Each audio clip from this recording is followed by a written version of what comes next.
We are big. It is the podcasts that got small.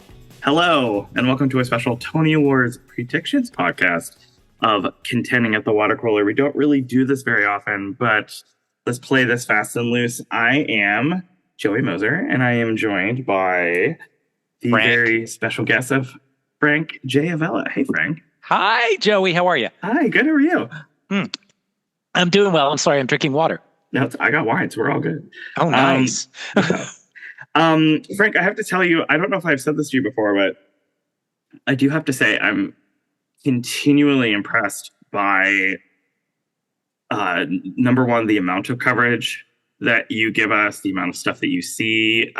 There will be days like I see you post a review of something, and then like a day later, 2 days later, I was like, he saw 3 more shows. So I'm so glad that you are providing this really great, very detailed coverage for the contending. So I just wanted to say that because I think as this season draws to a close almost, I think that needs to be acknowledged.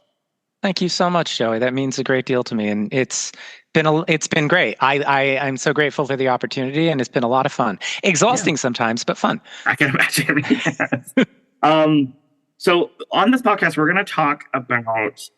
We're going to do some predictions. We're going to go through, I think, all of the categories. I think some of them we're going to go a little quicker than others. And then later, some we might have some rotations, some additions coming onto this podcast. We'll announce that when it happens. I do want to ask, though, Frank, not to put you on the spot. And I know time is of the essence, but I did want to ask. So I went to New York like the couple days after Christmas, and I saw 4 shows.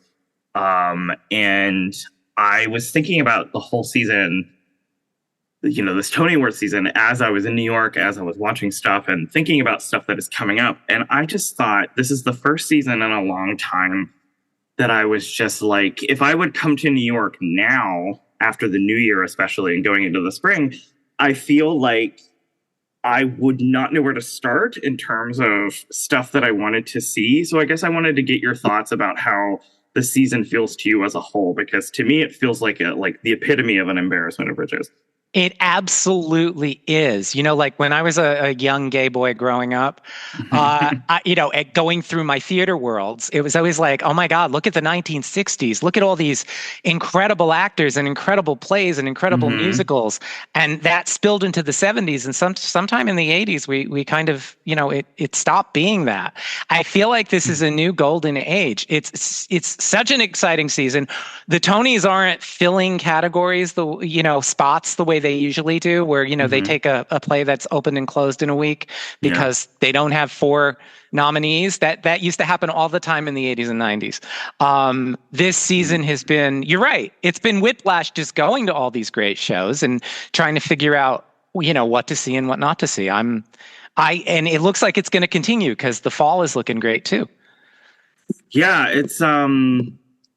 it's kind of like my husband and I, we try to go once a year. We try to go to New York once a year. And it was almost like we thought, we were like, we have to come back. We have to come back because I was thinking about just the stuff that debuted after we were in New York after Christmas. And I was like, I wanted to see Operation Mincemeat. I wanted to see Dead Outlaw. I wanted to see, I was in New York, I would call it the tragic first week of The Sickness going through the Gypsy cast. And I didn't get to see, we had tickets. We didn't get to see Audra McDonald in Gypsy.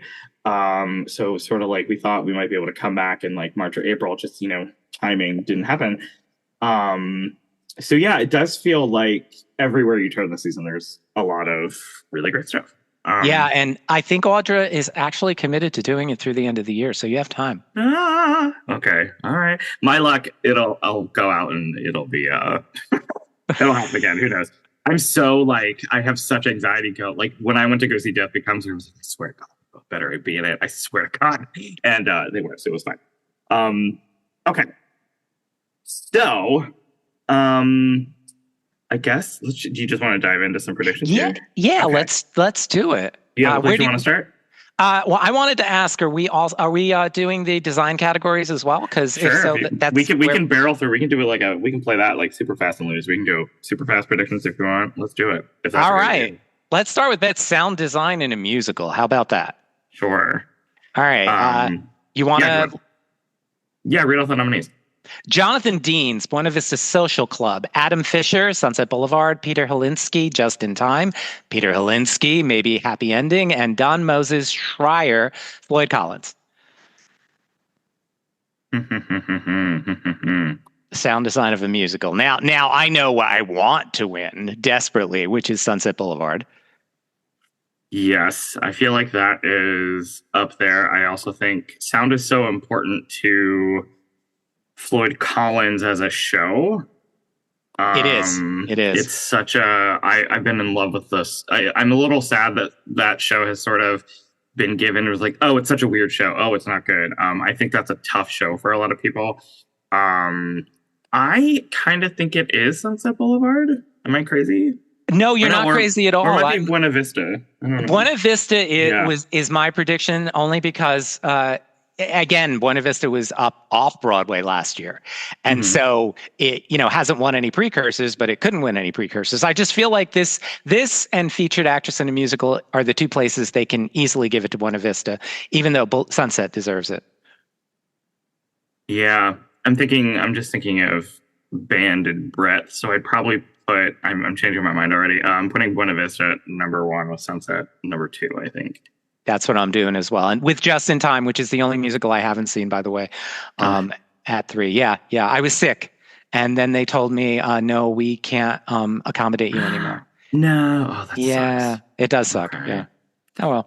Let's hop over to sound design of a play. So the nominees are Paul R. Diddy, Stranger Things, The First Shadow, Palmer Heffernan, John Proctor's The Villain, Daniel Kluger, Good Night and Good Luck, Nick Powell, The Hills of California, and Clements Williams for, I just lost it, The Picture of Dorian Gray. Let's see. Let me just take a stab at that. My God, Frank, I'm freaking out already, and we're not even at. It's a super solid category. It really is. They all deserve to be there. I guess I'm just going to say Stranger Things because that didn't get, a ton of nominations. And I feel like I've heard that, the texts of that show are crazy. You're a fan of that show, right? Or maybe I'm a huge fan of that show. It's nothing but entertainment, but it's damn good entertainment. That's good. Nothing wrong with that. Yeah. Okay. So we're both saying Stranger Things. I think maybe second place, maybe Dorian Gray, maybe? Probably Dorian Gray. Yeah. Yeah, I would say absolutely. But I think Stranger Things has a good chance of winning a couple of design awards, and this definitely. Okay. Let's hop over. Let's do some lighting. Let's see. Do you want to take lighting design of a musical? Sure. It's Jack Knowles for Sunset Boulevard, Tyler Michelot for Buena Vista Social Club, Scott Zielinski and Rui Horn-Sun for Floyd Collins, Ben Stanton, Maybe Happy Ending, and Justin Townsend for Death Becomes Her. I will just say this is where Sunset will win, must win, has to win, followed by Death Becomes Her. Yeah. The lighting design of that show is bonkers. Yeah.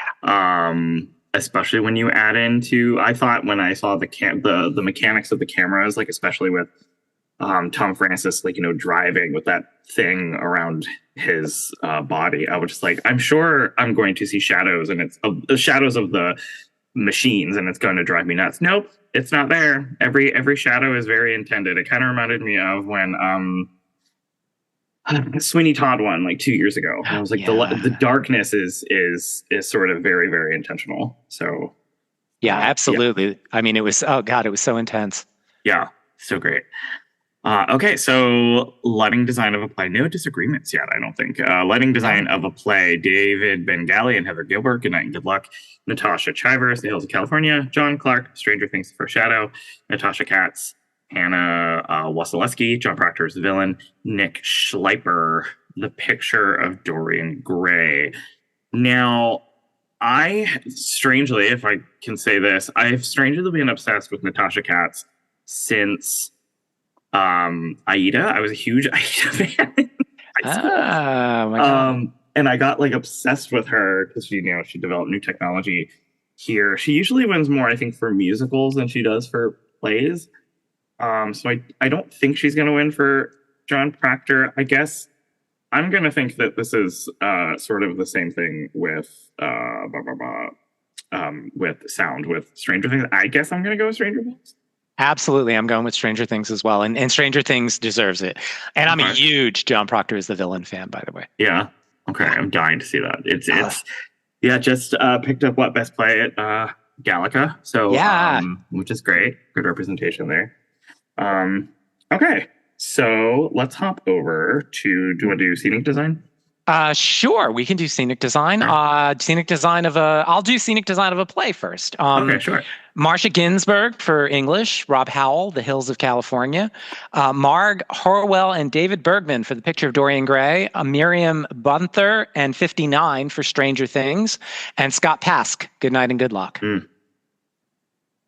Here we have another one where I kind of think that Dorian Gray has an outside chance. Yeah. Because they don't have a video design category, unfortunately. Mm-hmm. And if they did have a video design category, Sunset, I think would have won. Oh, but yeah.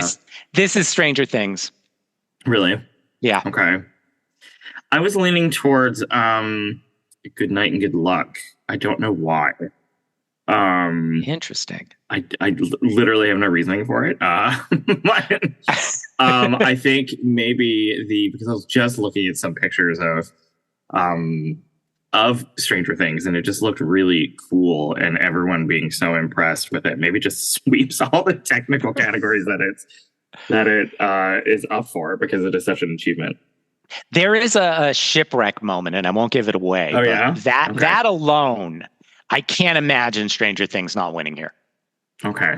All right, you've convinced me, so I'm gonna go with Stranger Things. Awesome. All right, scenic design of a musical. I like this category a lot. Rachel Hawk, Swept Away, Dane Lafferty, and George Reeve, maybe happy ending. Arnulfo Maldonado for Buena Vista Social Club, Derek McLean for Death Becomes Her, and Derek McLean for Just in Time. I will say I love the Just in Time set. I just think it's really classic and really clean and really pretty from what I've seen of it. I'm a big fan of Death Becomes Her. Is it between Death Becomes Her and Maybe Happy Ending? Is this where Maybe Happy Ending starts its sweep here? I think this is the one category where Death Becomes Her does actually take an award because it was just great scenic design. Swept Away should win, by the way. But it won't because it opened and closed way too quickly. I think it's Death. It could be Maybe. If Maybe does a sweep, it could be Maybe. But I think Death. Yeah, I think I just think like that staircase is so integral to the show. Yeah. But I think I'm gonna let's start some contrarian business here. I'm gonna say Maybe Happy Ending. I say that. Why not? I might change it. I might change it later, but yeah, my preference is Death Becomes Her.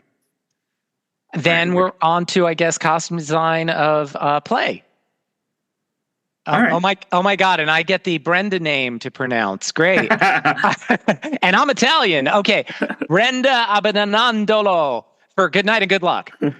Marge Horwell for The Picture of Dorian Gray. Rob Howell, The Hills of California. Holly Pearson for Oh Mary, and Brigitte Rifflestall for Stranger Things: The First Shadow.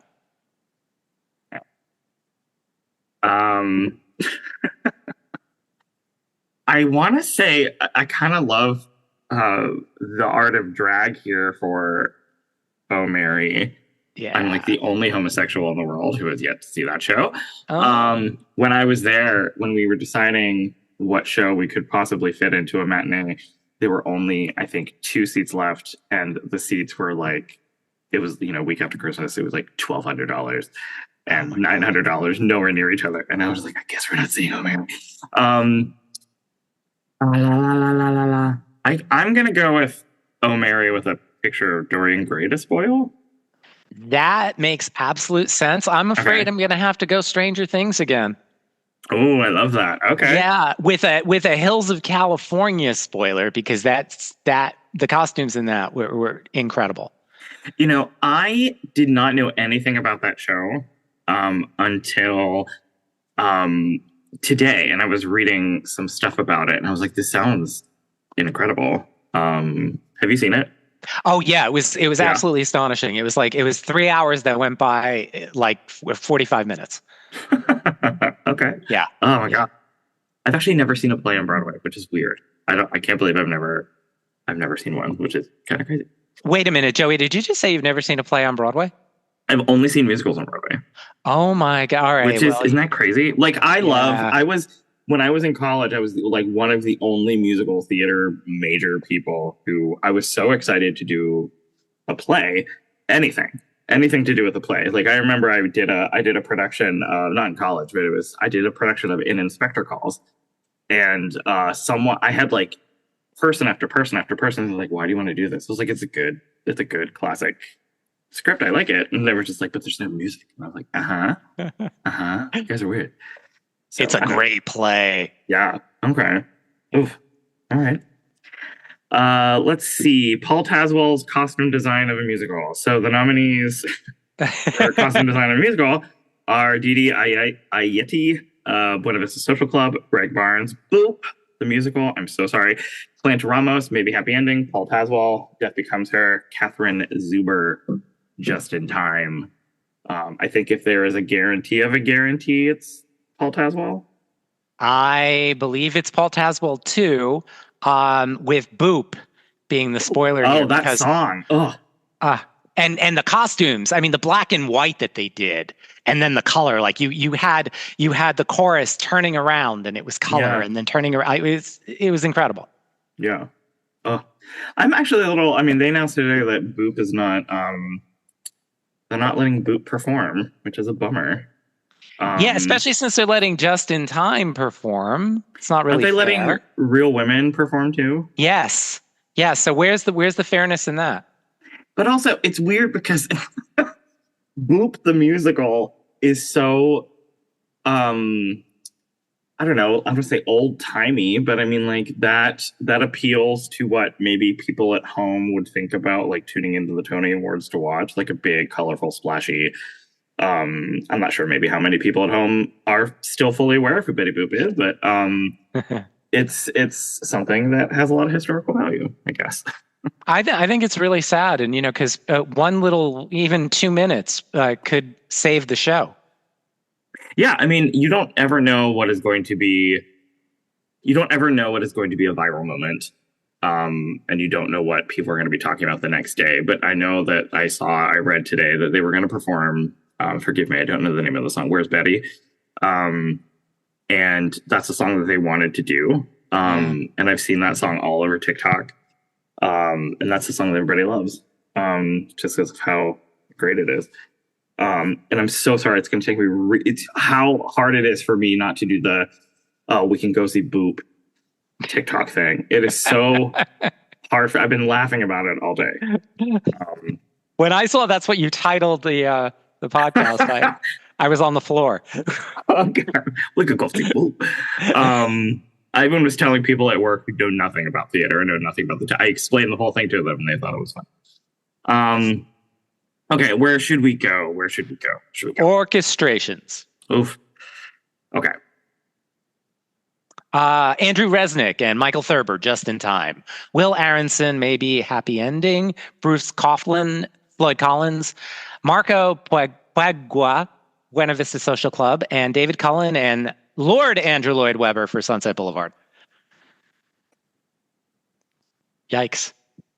Yikes indeed. I feel like this is Buena Vista. That's what I'm predicting, actually, with Sunset like sort of on the cusp. Yeah, I think this category this category does usually pretty well with like jukebox musicals, like Moulin Rouge one. Yeah. Well, you know what it reminds me of? It reminds me of like the Oscars usually with like, categories like sound. It's like what movie was the loudest wins. Yeah, I don't know. It's just because it is about that. It's about the musician group. And they're getting a special award. Yeah. This year at the Tonys. I mean, I just think that that is probably a no-brainer. I guess, yeah, Sunset is in there. I wonder if maybe like a most random spoiler is Just in Time. I don't know. I think you're right. Yeah. This is a category that I think is it's like a thing that I can understand a choreography award because I can see it, but I mean like, and I'm a pretty musically inclined person, not to toot my own horn, but I feel like orchestrations you can really pick apart a lot of things about it. But if you're asking like a broad sort of audience, I guess they would go with something that is with a lot of people, for lack of a better phrase.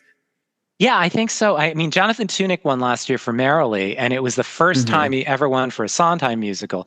He was also the first person to ever win the orchestration Tony back in '97 for Titanic. And the only reason I bring that up is because he had never won for a Sondheim show before, and he's done the orchestrations for like every one, basically. That's crazy. Yeah, I was also telling somebody like that Merrily is such a has a such a crazy storied history of it, but it's just the fact that that production of it like sort of broke every kind of expectation with it. Like I just the other day was explaining to someone, I was like, no, that's like the first big revival of that shit. Like they didn't sort of understand them. And they were just like, I don't get it. And I don't know, just thought that was really funny. Yeah, and just the fact that it worked. I mean, I was in like the first preview of it at New York Theater Workshop. Hen and I were in the front row. And I didn't have great expectations because I've seen so many productions of Merrily. And I'm like, well, they all just don't get it. And I was blown away. And I thought, this has got to move. And I'm just so happy it did. Yeah. Oh.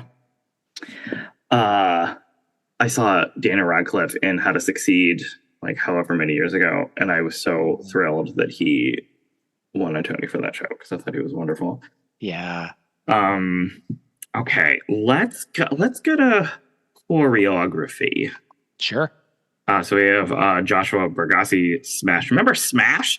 Camille A. Brown for Gypsy, Patricia Delgado and Justin Peck for Buena Vista Social Club, Christopher Catelli, Death Becomes Her, Jerry Mitchell, Boom, the musical. This is a two-man race. This is Jerry Mitchell versus Christopher Catelli, I think. I was really worried that Christopher Catelli was not going to get in for direction, and I'm so glad that he did. But I'm even more thrilled that he got in for choreography of this. And something that I love about the choreography of Death Becomes Her is it's not just choreography that's 5, 6, 7, 8. It's very sort of I feel like there's a lot of like sexy movement in here that kind of reminded me of like when like I remember when Spring Awakening won choreography, and they're like, I don't understand why that won choreography over something like Things Mary Poppins. And I was like, it's thematic to the show. Not that that is the same as Death Becomes Her, but I just think it's an interesting aspect to that kind of choreography. I think I'm gonna go with Boop.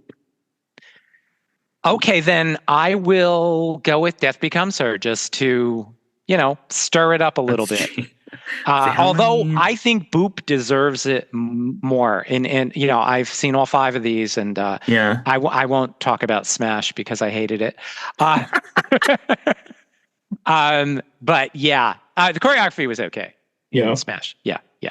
But I thought it was the same article that I was reading. I think it's the New York Post, so they were talking about Boop not performing. I think the main picture is a picture of Smash because it was an article about like these shows are not going to perform at the Tony Awards, and it was like Smash, and I was like, that's fine. I don't need to. That's fine. No, trust me. Oof, girl, no, thank you. I've heard that a lot of people, not to harp on this category, but I've heard a bunch of people aren't necessarily a fan of the Gypsy choreography just because it is a departure from like the choreography that you're like supposed to do. It's like brand new choreography. What did you think of the choreography in Gypsy? It didn't blow me away, but I thought it was serviceable, more Mm-hmm. than serviceable. You know, I mean, I didn't dislike the choreography. I don't Okay. necessarily understand, why it's there. Mm-hmm. Um, but yeah, I guess you got to have a gimmick is probably why it's there. Uh, Okay. yeah, yeah. But I think I think I saw a video online of the strip, and I didn't even realize it was because that's one of my favorite musical numbers in any musical, the strip. yeah, Because you see like an entire arc in like 5 minutes. it's Um, amazing. It's it's amazing. incredible, and I Yeah. was just really I didn't even realize that that was the song that they were doing when I saw the video, and I was like, I need to see this. I really, really, really need to see it. Have you seen Um, the film, Joey? Not to deviate too much, but have you seen Gypsy? mhm. I've actually never seen. I've never seen a live production of Gypsy. Okay. I've only seen movies. I've only seen clips. I just think it's just like, I don't know. I've just never seen it. My husband will never let me live it down that he was front row for the last revival of Gypsy. I'm sure we're going to talk about that in a bit, but we still have when they were doing the Garden of Eden scene and he was in the front row and the women came down with dressed like trees and they handed the audience an apple. We still have the apple still in the office. Uh, this was the apple that was touched by so and so. I was like, all right. So he saw the definitive Mama Rose then. Interesting. He did. I think he saw Bernie too. I saw Bernie too. Bernie was actually really good. She The was sexy different. Mama Rose. Yeah, she was really different. Yo, Cupid, baby, Mama Rose. Yeah. Oh, cute little story, and I'll make it real quick. Sure. When I was a kid, I went with my mom to see Tyne Daly, and we were in the front row of the mezzanine. And when it was over, the audience ovated, and my mother turned to me and said, she was Italian, Frankie, we got to stand too, and which just cracked me up. I'm like, no, Ma, if you don't want to stand, you don't have to stand. Yeah. Anytime that I go see a show, where sometimes I feel like not standing, sometimes I will say it out loud every time I go, guess we're doing this. And we just stand up. So we're going to pause for a second. We have a crasher in our midst. We have Mr. Dan Bayer. So I'm going to let him into the room here. So we're going to pause on some predictions, if I may. Okay. All right, so I am pleased to bring in Mr. Dan Bayer, who is a writer for Awards Watch, writer for Next Best Picture, all-around aficionado of festivals galore, just came back from Cannes. You do a little bit of everything. Hello, Dan. Hello, Joey. It's very much a pleasure to join you. Yeah, welcome, Dan. Yeah. Thank you. Dan and I always see each other and or hang out for a smidge at TIFF every year. Usually that's the one time a year that I see Dan Bayer every year. We need to have more times than that. Yeah, we should. Yeah. You need to come to New York, Joey. There are times when I think what I need to do is every time I come to New York, I need to be like, hi, I'm going to be standing right here on this day at this time. Whoever is available, please just come to that point. That's what I'll do. You should. Yeah. You absolutely should. Yeah. So Frank and I have gone through, we just finished choreography. We went through like scenic design, lighting design, Paul Taswell's award, orchestrations, all that jazz. Frank, where do you want to pick up? How about book of a musical, since they'll probably not broadcast that one? All right. How about Marco Ramirez, Buena Vista Social Club. Itar Moses for Dead Outlaw. Marco Panette for Death Becomes Her. Will Aronson and Hugh Park for Maybe Happy Ending. And the cast of Operation Mincemeat.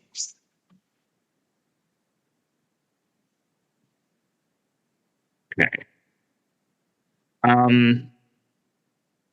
So I know movie adaptations don't necessarily do super well here, but I really like that book. I don't know if you guys can disagree. Tell me I'm crazy. Death Becomes Her, you mean? Yeah. What did I say? Death Becomes Her is a fabulous book. It's very, very funny. Oh, it's so funny. Did I not say Death Becomes Her? I didn't hear it. I'm sorry. Oh, yeah, I'm sorry. Death Becomes Her. Yeah, I think the changes that they made from the movie to the musical are pretty great. Like even just the change of her being a 2-time Oscar nominee is really great. But I don't know if there's going to be like a weird bias there. But it's such a freaking funny show. I agree, and it managed to not give us too much of the movie in terms of the dialogue, and I really appreciated that. It is a wonderful, wonderful book. I do think that this probably ends up going to maybe happy ending, though. Mostly because, spoiler alert, I think it's more likely than not winning Best Musical, and book and score both tend to go to the Best Musical winner, although not always. Yeah, and my God, not last year. Suffs won them both. Yeah. I think love it when book and musical do not go to the winner of Best Musical. I always find that so fascinating. Very. Yeah. I think you're right, but I think Dead Outlaw is a spoiler here because, first of all, it deserves it. Just my opinion. And secondly, it was last year off Broadway, so it's almost impossible to, go for any precursors.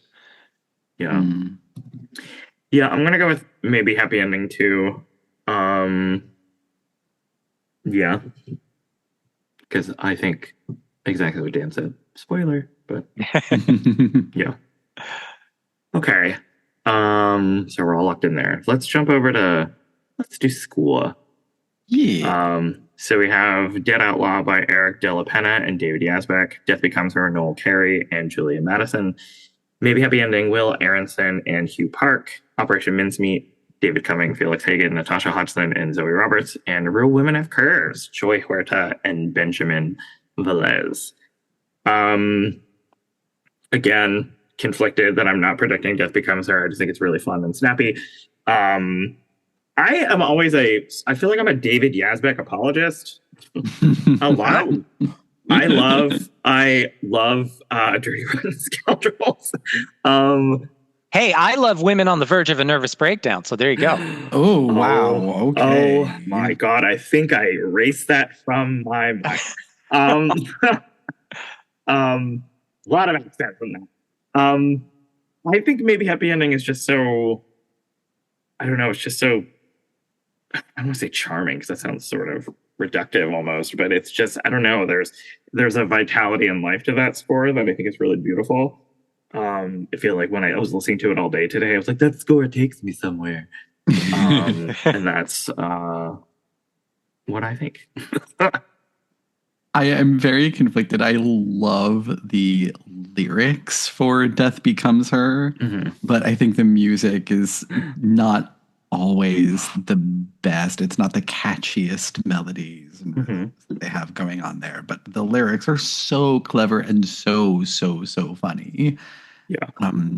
A lot of musical comedies tend to, especially in the current day, like they forget to be funny in the songs or forget to be as funny in the songs as they are in the book.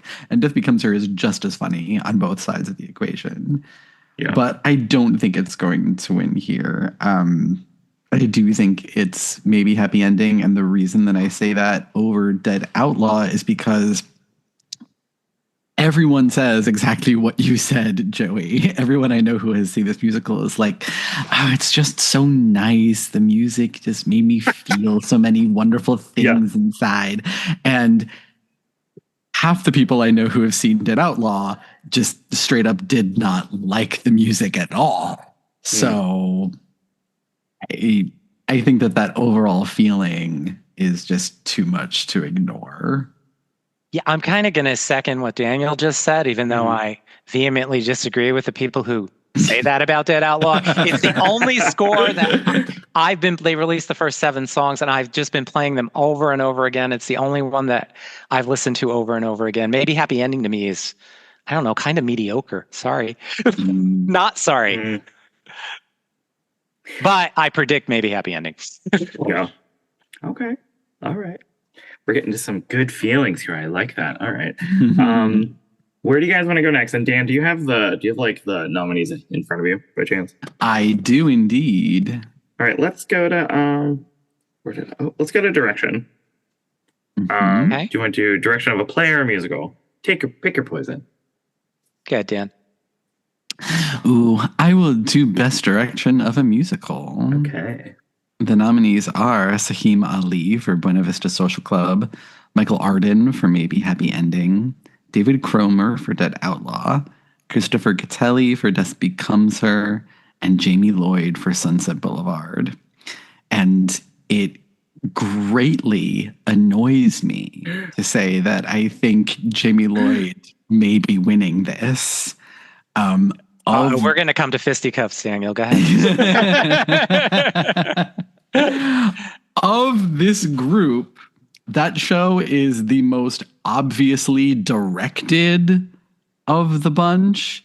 And revivals can win here, especially when they really take a chance and do something different with the show, as this production did.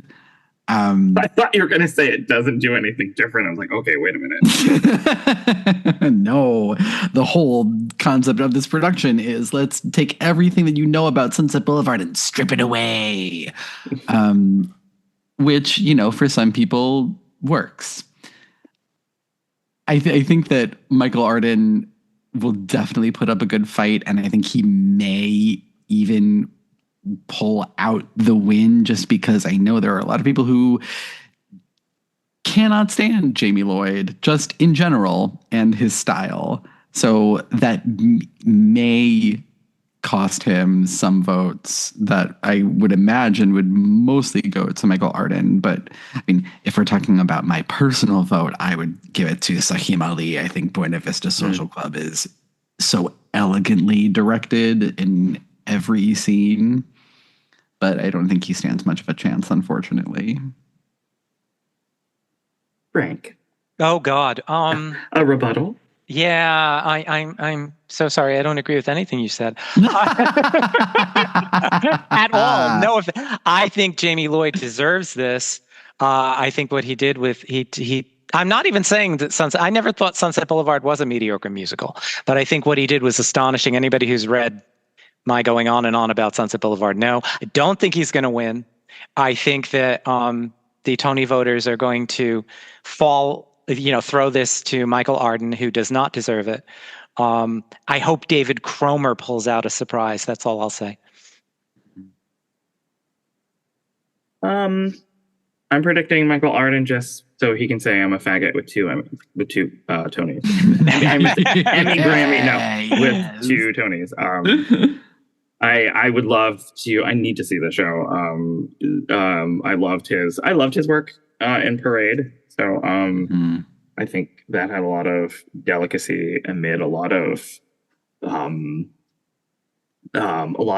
appropriately directed noise and crazy shit. I will admit that I was a big fan of Sunset Boulevard. I did not know. I was really sort of bullish on the whole thing until the curtain. There was no curtain when my eyes adjusted to that very dark theater, and I was taken somewhere. But I think it is going to be Michael Arden.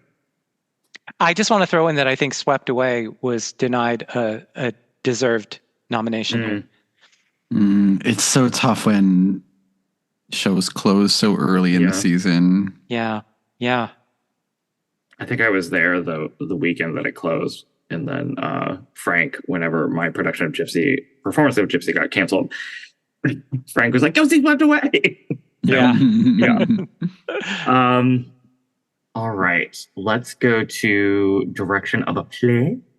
The nominees are Sam Pickleton, O'Mary, Danya Tamor, John Proctor as the villain, Kip Williams, Picture of Dorian Gray, Sam Mendes, remember him? Hills of California, and Nud Adams for English. I think I'm just flatly picking Sam Pinkleton, excuse me, but I don't think that Ms. Tamor should be counted out. I'm going back and forth between those two. It's a good category. It's a really good category. Yeah. I'm going with Pinkleton too. My preference would be Tamor, only because I'm head over heels for John Proctor. But they're all really, really wonderful. I wouldn't be surprised if Mendes won.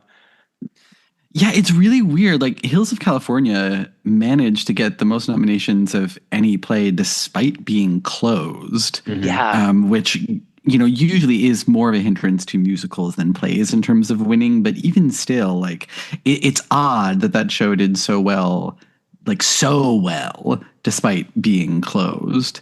And I think that he could potentially, but Oh Mary is just like the show of the season. Yeah. Yeah. And I don't think anyone was expecting that.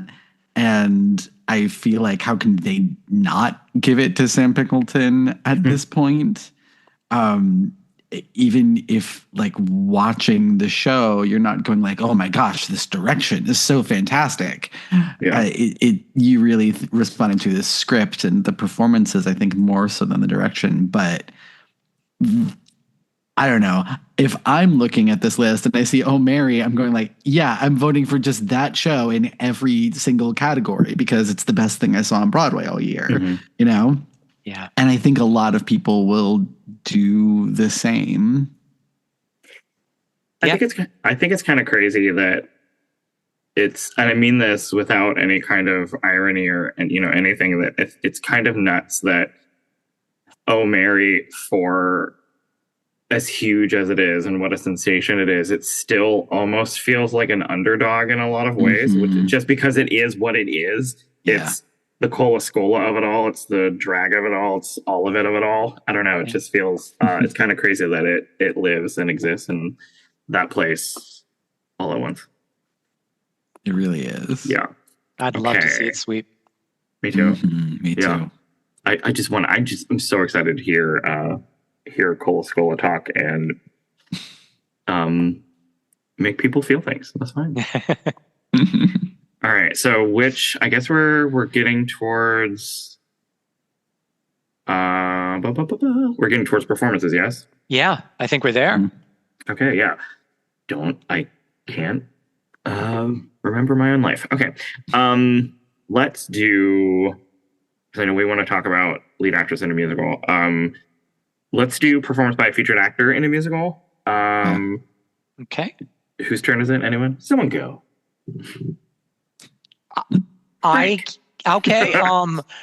Great. I get the other name that I can't pronounce. Brooks Ashmanskas for Smash. Jeb Brown, Dead Outlaw. Danny Burstein, Gypsy. Jack Malone, Operation Mincemeat, and Taylor Trench for Floyd Collins. And I believe simply because of his letter number, Jack Malone has this, but I would love to see Taylor Trench win. Yeah, Jack Malone, that song that he sings in that show is incredible. The highlight of the show. For some people, it's the highlight of the whole season on Broadway in terms of musicals. He won the Olivier for it. I don't see him losing this, although it's hard to say that Danny Burstein won't win a Tony whenever he's nominated, but he's only won one. That's criminal to me, but okay. So, yeah. Yeah, but some of us think he didn't even deserve this nomination. Shocking. Oh my God. So controversial. Hot takes all around. I remember before the Tony nominations came out that I said if Jack Malone gets nominated, he's going to win. When the nominations did come out, they said, oh, good, Jack Malone is going to win a Tony Award. I feel like that hasn't really changed, maybe with Taylor Trench sort of sneaking up on his heels a little bit, but I think it's Jack Malone. Okay, we're agreed. Wow. Yeah. We have to fight about something. I'm sure that'll come up. So featured actress in a musical, Natalie Venetia Belkin, Buena Vista Social Club, Julia Niddle, Dead Outlaw, Gracie Lawrence, Just in Time, Justina Machado, Real Women Have Curves, Joy Woods, Gypsy. I kind of don't know. And I think the dart that I'm throwing is for, and I'm just going to say it, Justina Machado. There, that's it. I'm a big One Day at a Time fan, and that's what I'm sticking with. Yes, she is a queen. She deserves everything that she gets, but she's not winning this. No. I wish. In another world where Real Women Have Curves got the nominations that it deserved, maybe. but not in this world, unfortunately. No, I agree with you. I think Natalie has it. Mhm. But Jillian Niddle or Justin Machado deserve it. Yeah, I was going to say, like, there is just one number in particular in Buena Vista Social Club that is a huge showcase for Natalie Venetia Balcon's acting. It is one of the best acted scenes that I've seen in musical in a long time. But Julia Niddle playing multiple parts Oh in my Dead God. Outlaw, that's so juicy, and they liked that show a lot. Yeah. It's tough. It is probably, though, Buena Vista's big award, so I Yeah. think she'll win. And it's also like yeah, sort of like honoring the whole cast through her. Yeah. And when they already have the award going to the band, which deserved, that's probably the big things that they'll reward that show for, and it makes sense. Yeah. Yeah. Frank, take us through best performance by a featured actor in a play. I'd be delighted. Glenn Davis for Purpose, Gabriel Ebert for John Proctor as the villain, Francis Zhu for Yellowface, Bob Odenkirk, Glengarry Glen Ross, and the winner, Conrad Ricamora. Oh, Mary. No, I'm sorry. Nobody's taking this away from him. I just love that Mary's husband is going to be a Tony winning role for Conrad Ricamora. I think that is so freaking perfect. He's so great. He's so due. He should have been nominated last year. Yes. Come on. Yes. Yes. And he's hot. I want to see him. I want to see him hold. Hot people deserve to hold awards. You know, that never happens. Yeah. I want to say I could see Francis Zhu coming up from behind and taking this. Yellowface did very well, and he got fantastic reviews for, again, playing multiple characters. And he's been around for a while. Yeah. Yeah. Yeah, it's true. If there is a possible upset, it would be there. Mm-hmm. Okay. Daniel, can you take us through featured actress in a play, please? Oh, Lord, featured actress in a play. The nominees are Tala Ashe for English, Jessica Hecht for Eureka Day, Marjan Nishat for English, Fina Straza for John Proctor is the villain, and the new icon of this category, Kara Young, for Purpose. And look, it's not as impossible to win for a closed play as it is for a closed musical. Jessica Hecht is a legend in Broadway circles and somehow hasn't won a Tony yet, which is wild. And yet here I am thinking, like, Carrie Young is in this category, and she's like 4 performances on Broadway, 4 Tony nominations. And she just won, and this play won the Pulitzer. And yet I'm still predicting Jessica Hecht. I give you a lot of credit for that, actually. No, I do, because I think Carrie Young is the new Audra McDonald, basically. I mean, it would not surprise me. Yeah, but honestly, Alana Arenas should have been nominated here. I don't understand how she wasn't. I would vote for Fina Straza, but I'm going Carrie Young. I'm a little torn because both are the arguments that you make for Carrie Young and Jessica Hecht are the exact reasons why I'm so torn here. I guess maybe I'm going to say Carrie Young pulls a Judith Light. Nice. She wins 2 back-to-back. So I think my preference is Jessica Hecht because give that woman some hardware. I agree. Okay. Let's talk about some men, I guess. Best performance Leading actor in a play or musical? Let's just do play. We all know what that's going to be. Okay, let me just say, Escola is going to win. Yes. Yes. I mean, there is the slightest of chances that they give it to Clooney or Pride Month would Daniel be so Day fucking Kim, homophobic. but Oh, like, See, it's I think going to be Cole. I think McCartney is the upset. I would have said that if that show had been nominated for Best Play. Yeah. But he has gotten tremendous reviews, and that would also not surprise me. But like Cole, I saw this show like back like maybe a month or two after it opened on Broadway, and right then, before we had seen any of these other shows, I was like, well, everyone else who wants to win a Tony this year for a leading actor in a play is going to be running scared. Yeah. Because this performance is just everything. Yeah. You can't do better than that. You really can't. I think there's a scenario where George Clooney was like, in talks to do Good Night and Good Luck, and he was, maybe as it was announced, he went to go see Oh Mary, and there was a point where at maybe after the show, he was on his way to his car, and he was just like, "We need to push Good Night and Good Luck to next season." In a world that exists in my brain, I think Daniel Day Kim might be the spoiler, but I think he's very, very, very far behind Cole. Yeah, agreed. Yeah, that that they're all far behind Cole.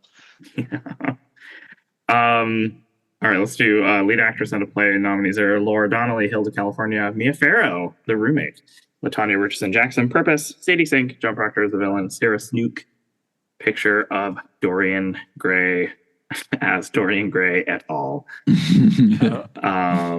She's winning. Yeah, I was going to winning. say, anybody think that Snook isn't winning?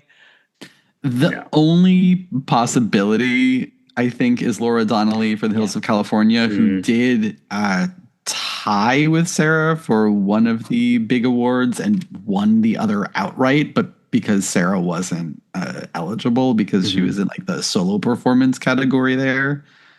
But I think it's just too juicy. Yeah. Yeah. She's got it. Unless there's a write-in vote for Patti LuPone. Oh my God. Oh my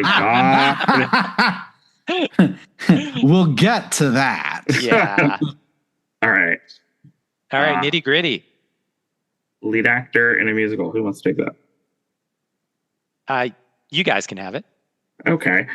Wait, what are we doing? Hold on. Sorry. Lead actor in a musical. Oh, lead actor in a musical. Oh, yeah, I can do that. The nominees are Darren Criss for Maybe Happy Ending, Andrew Durand for Dead Outlaw, Tom Francis for Sunset Boulevard, Jonathan Groff for Just in Time, James Monroe Iglehart in A Wonderful World, and Jeremy Jordan for Floyd Collins. And honestly, I think Darren Criss wins this by a hair over Tom Francis and Jonathan Groff. And honestly, though, if Jonathan Groff hadn't just won, I think he'd be winning. It's a confounding category because they're all so good. James, bless him, he's not winning for a closed show. He's not winning. A show that was, when I was in New York in December, I don't think it was even open yet. And I was like, oh, okay, yeah. And then by when did it close? By February it was closed? Or maybe a little bit after that. And I was like, oh, I was staring at the nominees and I was like, what show is that? I was like, I know that title. What show is that? And I was like, oh, that came and went already, which is crazy. Yeah. I'm torn between Darren and Tom. I think Jeremy Jordan, that is a really hard part, but I don't think people like Jeremy Jordan. But he should have gotten nominated and probably won more than he has. I don't disagree with you. Yeah. Yeah, I'm gonna give it to Darren Criss, but I really enjoyed Tom Francis in Sunset Boulevard. So I thought, I don't know, I looked at that part in a different way because of him. I never knew driving a car with a camera latched onto your arms and legs could be sexy, but here we are. Oh God. I mean, I would award Tom Francis or Andrew Duran just for his concentration. I mean, it's ridiculous. He doesn't blink. But Darren Criss, you're right. He probably wins it by a hair.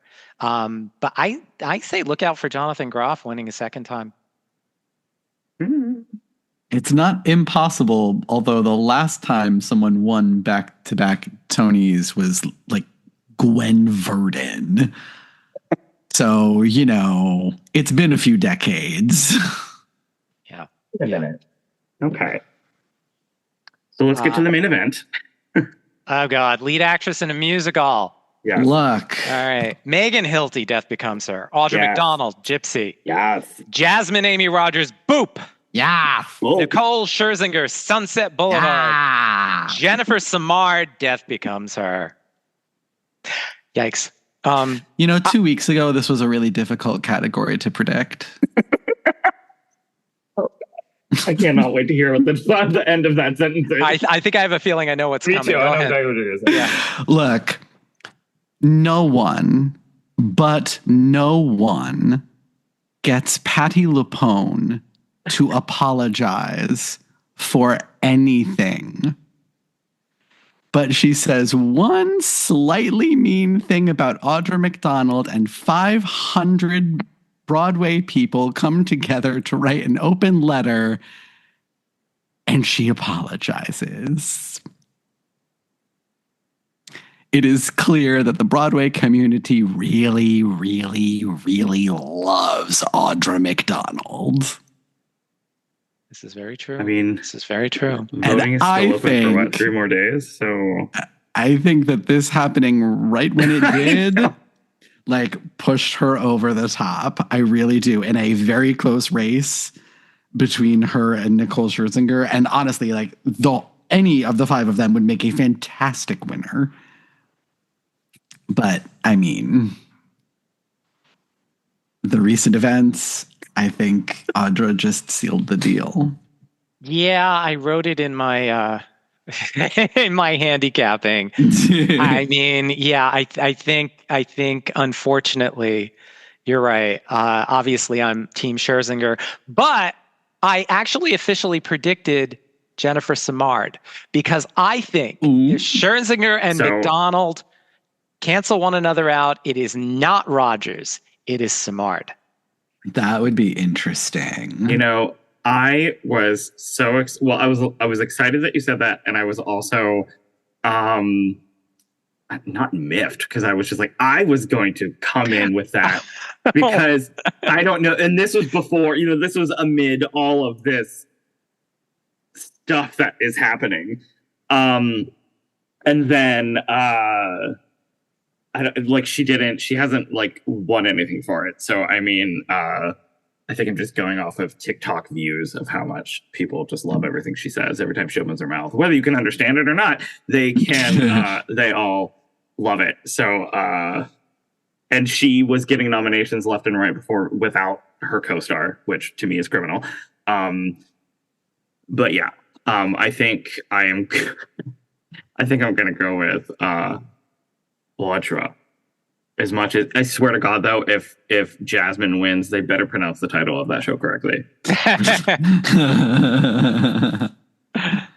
And what is the correct pronunciation again? Just so that we can make sure to get it correctly. That's right. You have missed it because Frank and I started before. But for those who are just joining, Boop, go see Boop. We can go see Boop win a Tony. Boop, Boop. Not boop, boop, boop. I always thought it was my friends and I were saying that anytime I saw before this came out, anytime I saw the title Boop, I'd went boop. I touch somebody's nose, whoever was near me, because that has now changed. Can I just say for Nicole Scherzinger that, and I'm quoting what I wrote, but if she loses, she can take comfort in the fact that Kelly O'Hara gave the performance of her life in the Bridges of Madison County and lost to a mediocre performance in a jukebox musical. Thank you. I'm done. Well, as much as I love the person that won the Tony that year, I can't say you're wrong. Thank you. All right. Let's barrel through some of these categories. So we have just play and musical categories left, I believe. Yeah, revival and the biggies. Okay, revival of a play, Eureka Day, Thornton Wilder's Our Town. I forgot that happened. Romeo and Juliet and Yellowface. I'm gonna go with Yellowface, I think. Or I think it's close between that and Eureka Day. Yeah. I think that the timeliness of Eureka Day puts it over the top a little bit for me. I agree. I think Eureka Day takes it. I also think this is the dullest category. I didn't like any of the four. Aww. Sorry. Or the other three, by the way. Well, I was going to say, not that the other three were better. No. I don't think you are sorry. I don't think you are. And you know what? That's okay. Well, there's one of those that I'm very not sorry about saying that about. Which one? The one that costs $500 to see from the balcony. Yes, Romeo. I actually was quite charmed by the Romeo and Juliet. I was surprised. I thought he did a really great job. He was wonderful. Yeah. Oh my God. In the pull-ups? I don't even talk to me. Those arms. Every time someone brings it up, I need a moment. If I get sweaty looking at it on TikTok, I can't imagine how I would react. I don't want to say that the footage of the little girl screaming would not be exactly how the sounds would come out of my mouth, but I am saying it. I'm sorry, not to gay out, but could you feel the gay? Yes. Between that and Tom Francis in his tight little black shorts and Sunset Boulevard. I mean, come on. Okay, I'm done. Let's knock out the plays, Frank, if you please. Sure. Best play is English, The Hills of California. John Proctor is the villain. Oh, Mary and Purpose. And Purpose and John Proctor, sure, they have a chance, but this is Oh, Mary. It's the show of the season. And when was the last time that could be said about a play? Yeah. It's insane. If it loses this, it will be one of the biggest upsets in this category. Yeah. Feel bad for the play that upsets Oh, Mary. Yes, indeedy. Mm-hmm. All right. Revival of a musical. Daniel. Sorry. Best revival of a musical. The nominees: Floyd Collins, Gypsy, Pirates, the Penzance musical, and Sunset Boulevard. And I do think Sunset Boulevard takes it, as it was the musical that everyone was talking about this year, as much as there was, another show of the season in addition to Oh, Mary. I feel like it was Sunset Boulevard. It was just so buzzy, and you had to see it. You had to see it with Nicole. Oops, she's not in it anymore. Sorry, but you still have to see it with her. She's back. I don't think there's any way it loses, honestly. Although, justice for Pirates. I liked Pirates. Pirates deserved much more from the Tonys than it got. Yeah, agreed. I am praying it's Sunset. I am nervous about it. But yeah, I'm going with Sunset. Yeah.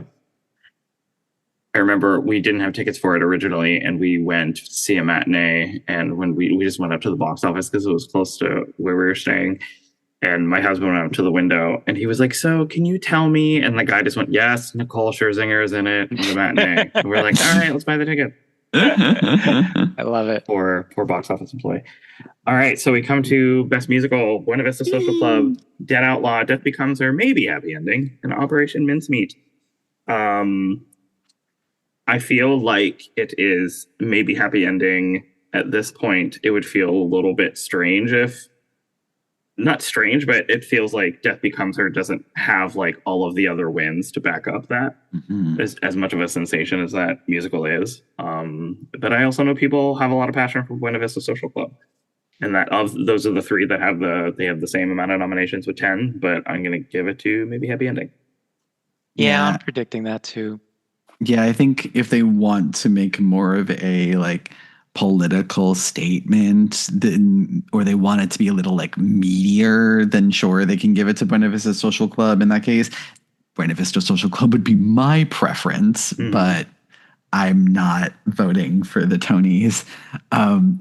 It's been kind of weird watching the journey of Maybe Happy Ending from something that was like almost going to close to somehow finding its audience and becoming this juggernaut show that everyone really loves and got 10 Tony nominations. Should have been 11, but whatever. Helen J. Shen, we love you. Yeah, but who are you going to knock out? That's the problem. I mean, look, they found 6 spots for the men in both lead actor in a play and musical. Actually, that's a really good point. You're right. They could have done it for the women in one category. Yeah. I'm just saying. I Maybe Happy Ending wins this. I'm convinced because my favorite show has not won the best musical Tony. I honestly can't remember. I don't count Moulin Rouge here, so probably since the band's visit. So, Dead Outlaw is not winning here. My second favorite would be Death Becomes Her, and it is not winning here. So we're going with Maybe Happy Ending. My least favorite of the 5. Thank you. Low point for Frank's choice. All right. All right. Does that cover everything? Does anybody have anything else to say? Any other wishes or thoughts or any goodbyes to this Broadway season? I just want to say before I pop out, it was a pleasure, guys. It was a real pleasure. You guys are not just knowledgeable, but you're a lot of fun. I don't know about you, but I'm going to be sitting here on Sunday night ready to, I'm going to drink a lot. Let's face it. Yeah. Okay. Well, Frank, I think you have to bounce. I might keep Dan for just a minute to sort of repeat the question that I had with him. So thanks, Frank. I was so excited to talk to you about this because I've been following your coverage for so long on the site. And so I'm so glad we finally got the chance to do this. Thank you so much. I really appreciate that. And I appreciate being here. And when you talk about Patti LuPone, just remember she's Sicilian and so am I. That's all I'm saying. Ciao, boys. The allegiance is strong. Bye, Frank. Thanks, Frank. It was a lot of fun. Bye. So Dan. So Joey. So I wanted to ask you, I was sort of joking, I think before we recorded, Frank and I was just like, I mean, you live in New York. Frank also lives in New York. Actually, I think he lives in New Jersey. I'm just talking about him without him being here. So, I mean, I was telling him that I thought that there was a lot of excitement around this season, and I don't think that I have felt that in a very long time, like this big of an excitement. Like I was there the week after Christmas when my husband and I he surprised me with a trip for my birthday, and we came down, and there was the week that illness struck Gypsy, and we saw a couple of others. We saw 4 shows. I think only 2 were eligible from the season. We saw Sunset and Death Becomes Her. But I felt like after the new year, I was just like, oh my God, there's still so much more stuff that either A, has yet to open, or B, I'm hearing really incredible things about. And I guess I wanted to know, not like boots on the ground, but I guess I wanted to know your general thoughts of this season as a whole, because as someone who is not in New York City, it just felt very, very exciting. It did. It is the most shows that I think have opened on Broadway in a season since the pandemic. It's crazy. It's a lot of plays, a lot of new musicals. Like, I don't think there's been this many new musicals in a Broadway season in a long time. Honestly, there's been 3, 4, 5, 6. It was like 14. 14. Yeah. Redwood. Redwood. And there's a ton of plays. I think there's 3, 4, 5, 6. Yeah, there were also 14 plays, I think. That's crazy. Yeah. It was a big season, and it was a really wide-ranging season. There was stuff for seemingly every type of audience. And really buzzy performances, even in shows that weren't so great. We had, a couple legendary flops, which were always fun and necessary for any good Broadway season. Or, R.I.P. Tammy Faye. oh, I the thought it was ordeal that really is Smash that I feel like is going to close soon, right? Probably. I mean, it didn't do. It got one above the line Tony nomination. It's not gonna. I mean, but that was, I think, always doomed when they decided to make that a like strange version of the series as a show instead of just doing the show, which is all everyone ever wanted. That's what I wanted when I found out that's not what it was. I was like, I don't want to see that. Yeah, like everyone was like, see. Yeah, and then that happened with the Tonys, and I think that show is dead. Yeah. But they're holding on for dear life. So, good for them. Good for them. I think only one show is closed since nominations, and that was Redwood. Yeah, only Redwood, which is kind of wild. I mean, that was a show that I imagine would have always been only sold on Idina Menzel's name, and doesn't really matter if it got Tony nominations or not. But I guess it mattered a little. Is there anything, like you mentioned, Justice for Pirates? I was really mad that Jinx Monsoon didn't get nominated there. So upset. I heard she was great. Is there anything else that you kind of like? Are you a secret Jonas Last 5 Years fan? God, no. That show. That is one of my literal top 3 musicals of all time. And when I heard that casting, I was like, okay. I was like, she great. I'm fine with that. Yeah, Adrienne Warren, great. Like, why aren't we seeing like a Joshua Henry opposite her? Or sexy. Like a Jordan Fisher if you want to go a little younger. Like, I mean, why a Jonas? Why a Jonas? Goddess Adrienne Warren. Yeah. Like, I'm sorry. Yeah. So they're perfectly nice boys, but they're not like that good singers. But go away. Go away. Come on. Yeah. So not Last 5 Years. Is there anything else that you kind of wish got something? Like, I kind of wish that maybe something Mattress got. Once Upon a Mattress would have got something. I love that show just as written. But play, musical, anything. Not to put you on the spot. Here we are. I do wish that they had nominated Kit and Rachel for Romeo and Juliet. I thought especially he was just fantastic with the Shakespearean language, but she was too. I mean, she more than held her own, and she's ridiculously charismatic and obviously has the voice of an angel when she sings, and which she did in this and sounded great. The two of them I thought were just fantastic, really sold the romance of that show as something deep and meaningful. And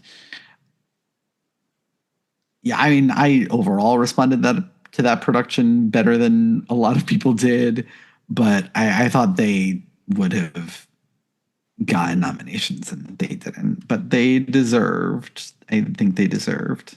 Yeah. I'm always a sucker for I mean, Shakespeare doesn't always do great at the Tonys because everyone's like, why do we want to give that? That's been around for a million years. Right. But I remember seeing the direction that it went in and the the sort of I don't know, it just looked very romantic. I don't know. I love biceps aside, it looked very romantic. Yeah. Yeah, it did. The two of them really sold it. Yeah. The overall production, especially like they really made use of the space in Circle in the Square, and I really liked what they did with it. I've never seen anything at Circle in the Square, and I'm sort of dying to, because I've sort of very recently got into like started doing a lot of research on like the theater spaces and things like that. And I've been, every so often, like once a week, just like looking at stuff and looking at history. And for some reason, I made a list of every single Broadway show that I've ever seen ever since I was like 12. And like we would like go to New York once a year and see a show. And I was like, of all the Broadway theaters I've been to, like which ones have I actually been to?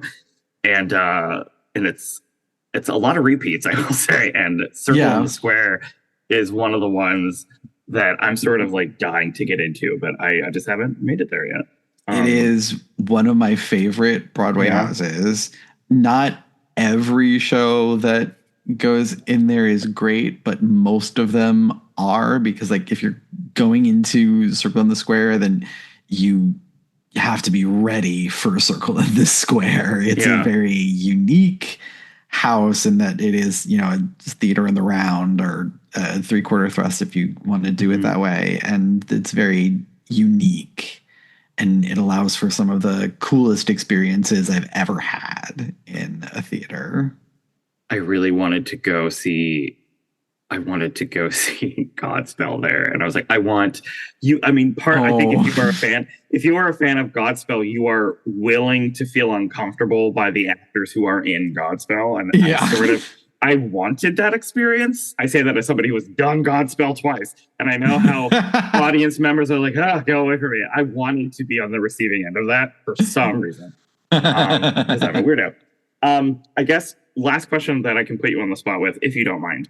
Okay. Anything that we sort of didn't talk about when you joined us? Anything below the line that maybe you're like really rooting for to maybe just shout out that you're really glad it got a nomination, or something that maybe you're really hoping wins any sort of below the line category? Ooh.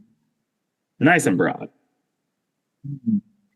Anything below the line that I really loved. I mean, okay. The best choreography category is perfect. Okay. All 5 of those shows have fantastic choreography. I absolutely adore what Camille A. Brown did for Gypsy. I thought that choreography was fantastic.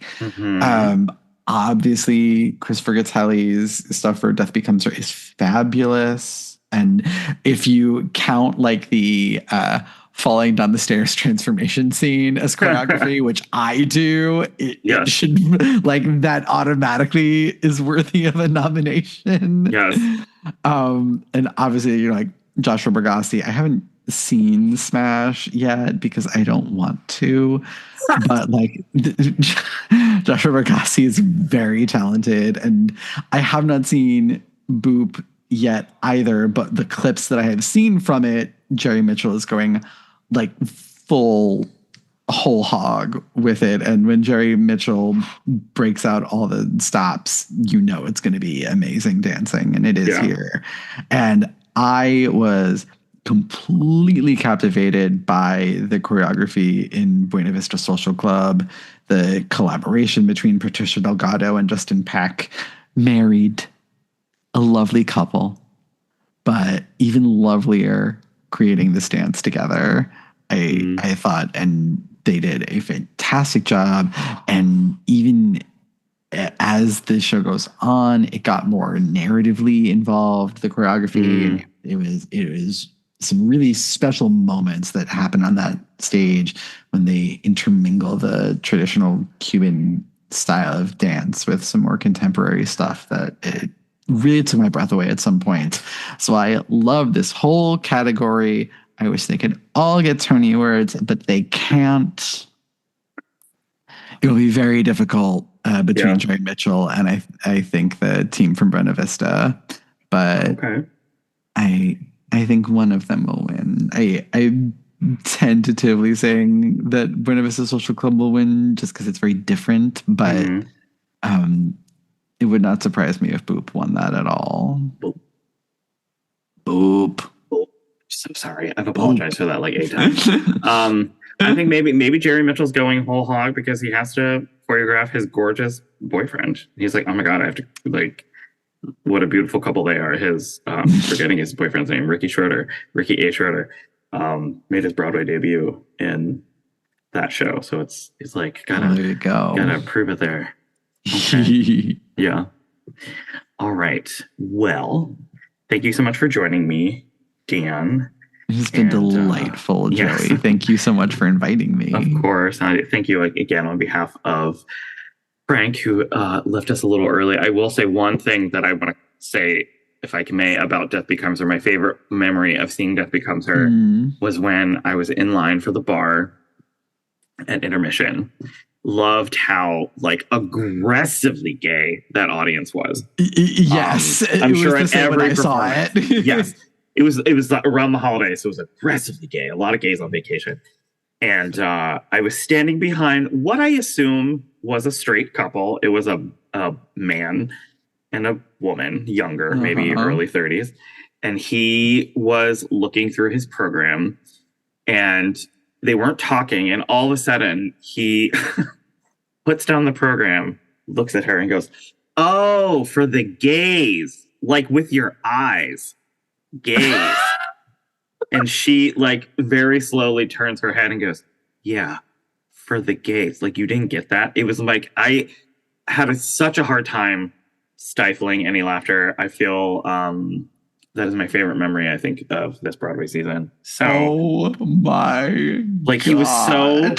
he felt so satisfied. He was like, "Oh, I get it." It wasn't And like she was like, "Duh, you she's idiot." like, "Mother." She's like, "Why do I take you anywhere?" So yeah.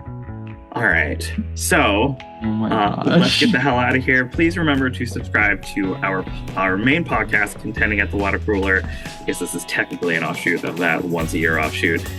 Please subscribe to our YouTube channel. We have a ton of Emmy interview content as the voting window is about to open up. We are almost done with our first season look back of Desperate Housewives Revisited. We're about 5 episodes from ending that first season. And I guess from the staff of the Contending, we will see you next time at the water cooler.